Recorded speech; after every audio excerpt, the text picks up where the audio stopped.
Okay, what we're going to be doing now is we have our rubber eraser stamp already carved out, and again we used our carving tool. And so what we're going to be doing now is we're going to be actually making a print. So what you'll need is your stamp. You'll need watercolor markers, and I use the Mr. Sketch markers, and I do them unscented so it's not distracting.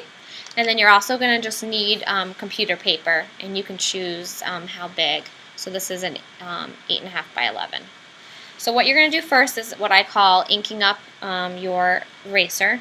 So I've decided to pick these 3 colors. You can decide however many colors you want to do, but the only thing you need to remember is that the areas of where you carved is actually going to come out white, and the areas that you didn't carve is where you're going to see the color.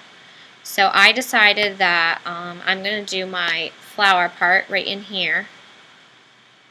It's going to be purple, and so all I'm doing, and I'm using the fat side of my marker, and I'm just going to fill that in.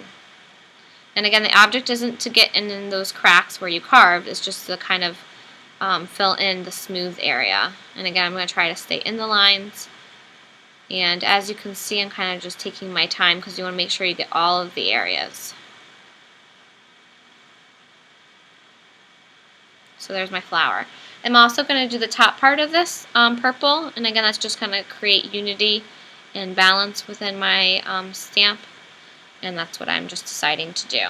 So again, I'm taking my time. This shouldn't dry too quickly, so you do have, a couple minutes to get this on, so don't feel rushed. It's more important that you kind of fully get that area.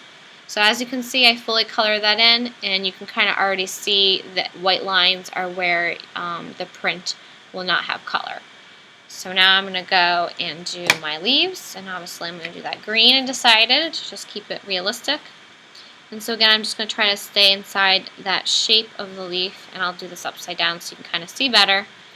So I'm literally, and I'm using the fat side again, don't use the pointy side, use the fat side, because it just obviously goes on better, and you don't have to take as long, so it makes a lot more sense. And again, make sure you're getting a good amount of ink on there. This is what you're going to be using to make your print. Okay, and again, you're not trying to worry about getting it in the cracks, you're just getting it on the flat part of the actual rubber stamp.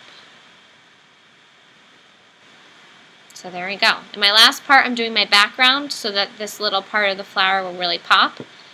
So what I'm going to do is take my blue, and I'm just going to fill that in. So the best way to do it is kind of do it in a systematic, organized manner, so you see how I'm kind of doing that in like a stripe thing. I'm not going over here and then going back here and here. I'm just kind of going row by row, just like that. And again, try not to get it on your other spaces. It's not a big deal if you do, but just again, you should take your time. And again, I'm not trying to get it inside that piece. I'm just kind of going around it and keeping my marker flat and using the fat part of it instead of the skinny part. So I'm almost done here, and then I'm going to show you how you actually make the print of it. So this is inking it up. Obviously it takes a little bit longer because I'm doing a bunch of different colors. So again, I wouldn't choose too many colors or else it gets too complicated. I'd probably choose between 3 or 4 colors, just because this is your first stamp and you want to keep it simple. So now it's all inked up. I don't think there's any white areas, and if there is, you'll kind of see what happens, and I'll just try to problem solve it that next time. So again, I'm just going to see any areas that I feel like are light, and I think it'll be ready. Actually, I'm going to go back. I see a little purple area that maybe needs a little bit more. Okay, so it's important to kind of touch it up maybe if you feel like it's maybe not as inked up as you thought it was at first. Okay, now I'm going to take my paper, and I'm going to just line it up here. I'm going to take my stamp, and I should start at the top left-hand corner. It's going to be a little bit different because of the way I'm videotaping this, but start at your top left. So on my end where I'm sitting, it'll be my top left. I'm going to go right in the corner, and the trick is to line it up so that it's not crooked on your paper. And so I just gently paste it there, and it's exactly where I want it. I'm going to move it, but I would recommend not doing this just so that you can see it better. And what I'm going to do is just take my hand, and I'm just going to push it on with one hand and then push it on the other. You may stand up, but it's not necessary. You can kind of just push down. And again, you want to push down hard and just kind of a smooth pressure. You don't need to bang it or jump on it or sit on it.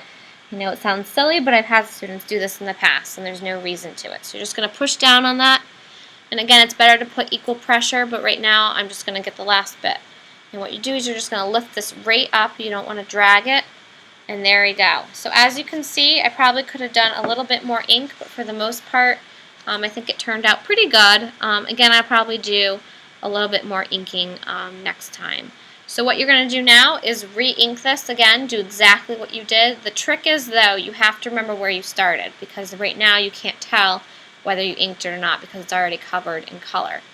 So sometimes what I do is just start from one side and work my way over, or I start with one color and then kind of work with my other colors.